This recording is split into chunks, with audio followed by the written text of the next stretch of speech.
Telangana safe Hydraa తరహాలో మరో సంస్థకు అంకురార్పణ. హోటల్స్, మెడికల్ షాపుల్లో తనిఖీలు, క్వాలిటీ ఫుడ్ మందులని సరఫరానే లక్ష్యం. Food safety, drugs control wings విలీనం, ఒకే అధికారి పర్యవేక్షణలో కార్యకలాపాలు.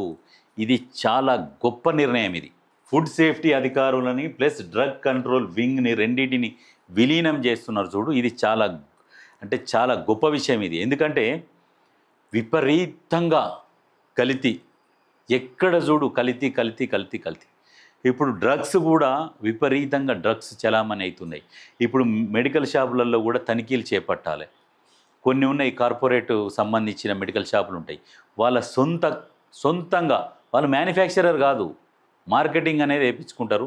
వాళ్ళ సొంత పేర్లు పెట్టుకొని షాపులలో పెట్టుకొని అమ్ముకుంటున్నారు. 10 రూపాయలకి తెచ్చి 200 రూపాయలకు అమ్ముతున్నారు. 10 రూపాయల వస్తువుని 200 రూపాయలకు అమ్ముతున్నారు. చాలా ఘోరంగా ఉన్నది మెడికల్ షాపులలో. అంటే ప్రతి ఒక్కరికి ఆ మెడిసిన్స్ గురించి తెలియదు, ఏది ఎంతకు వస్తుంది, ఏది ఎంతకు, దాని మీద ఎంఆర్పి ప్రకారం తీసి ఇచ్చేస్తారు. సచ్చినట్టు కట్టుకుంటూ వచ్చేస్తాడు. జ్వరం వచ్చే, నొప్పి వచ్చే, అప్పుడు తగ్గాలని చెప్పేసి ఏదో ఒకటి తీసుకొని వెళ్ళిపోతున్నారు. దీని ద్వారా కోట్ల రూపాయల లాభం ఆర్జిస్తారు. వాళ్ళకు అడ్డుకట్ట లేకుండా పోయింది. మళ్ళీ ఏమైనా ప్రభుత్వానికి ట్యాక్సులు కడుతున్నారా అంటే ఏయో బిల్లులు చూపిస్తారు, ఏయో పెడతారు, కథం ట్యాక్సులు కూడా ఎగ్గొడుతున్నారు. ఈ విషయంలో నిజంగా చాలా గొప్ప నిర్ణయం. రేవంత్ రెడ్డి గారు చాలా గ్రేట్ నిజంగా. ఎందుకంటే హోటల్స్లలో విపరీతమైన కల్తీ నూనె, వీటిని కూడా కంట్రోల్ చేయాలి. మరి అధికారులు నిద్రమత్తు వదిలి పని చేస్తే ప్రతి ఒక్క హోటల్ మీద ఫైన్లు వేసుకుంటూ పోవాలి. ప్రతిరోజు నిత్యం ఫైన్లు వేయాలి. ఫైన్లు వేస్తే జాగ్రత్త పడి మంచిగా మెయింటైన్ చేస్తారు. ఆయిల్ ఎక్కడి నుంచో ఆయిల్ తీసుకొని వస్తారు. 1000 రూపాయలకు 20 లీటర్ల ఆయిల్ తెస్తున్నారు. తెచ్చి దాంతో వంటలు చేస్తున్నారు. ఆ లోపల కిచెన్ అని పెడతారు. మనం ఆయిల్ చూడము, పీకం, ఏం చేయం. ఆకలి మంటకు దన్న తినేస్తాం. ఏం ఆయిల్ వాడుతున్నాడు, ఏంది, ఇప్పుడు ఆయిల్ అమ్మేటోని బిల్లు ఏది, మీ దగ్గరికి వచ్చేదానికి బిల్లు ఉండాలి. ఇవన్నీ చూడాలి. ఫుడ్ సేఫ్టీ అధికారులు ఏం చేస్తున్నారు? గుడ్డిగురాల పనులు తోముతురా? మీకెందుకు జీతాలు? మరి ఒకరొకరు ఆరోగ్యాలు ఖరాబ్ అయ్యి రోడ్ల పడి హాస్పిటల్ పాలై అప్పులు కట్టుకోలేక ఆత్మహత్యలు చేసుకుంటున్నారు. ప్రధాన కారణం ఈ ఫుడ్ కంట్రోల్ లేక రకరకాల ఇబ్బందులు పడుతున్నారు. ఇష్టం వచ్చింది తిని అనారోగ్యాల పాలై మొత్తం అప్పుల పాలైపోతున్నారు.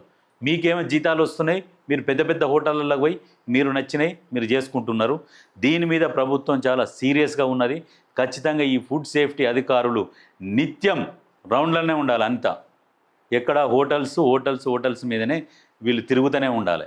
ఎక్కడెక్కడ హోటల్స్ ఉన్నాయి, ఏమేమి మెయింటైన్ చేస్తున్నారు, ఏంది, ఇవన్నీ ఉండాలి. మీరు నిద్రపోయి మీకు వచ్చిన జీతం తీసుకొని సపరేట్గా వండుకొని హోటల్కి పోయేమని బెదిరించి ఇవన్నీ కాదు. ఇక నుంచి ఇప్పుడు సీరియస్గా ఉంటుంది.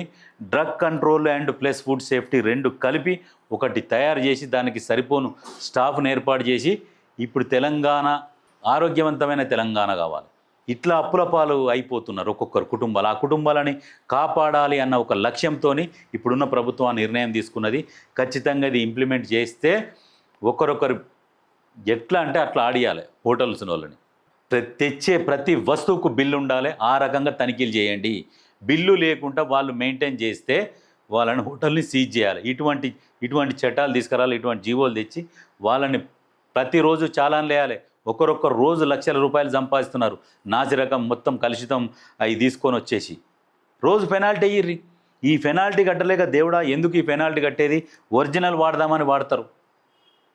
మీరు ఆ పని చేయాలి. ఫుడ్ సేఫ్టీ అధికారులు మీరు వాళ్ళు ఇచ్చే తాయిలాలకు లాలూచి పడి ప్రజల ఆరోగ్యంతో చెలగాటం ఆడకండి. గుర్తుపెట్టుకోర్రి. మీకు జీతాలు వస్తున్నాయి, మంచిగా తింటున్నారు, కొంచెం కనీసం నియత్తోని పనిచేయరు.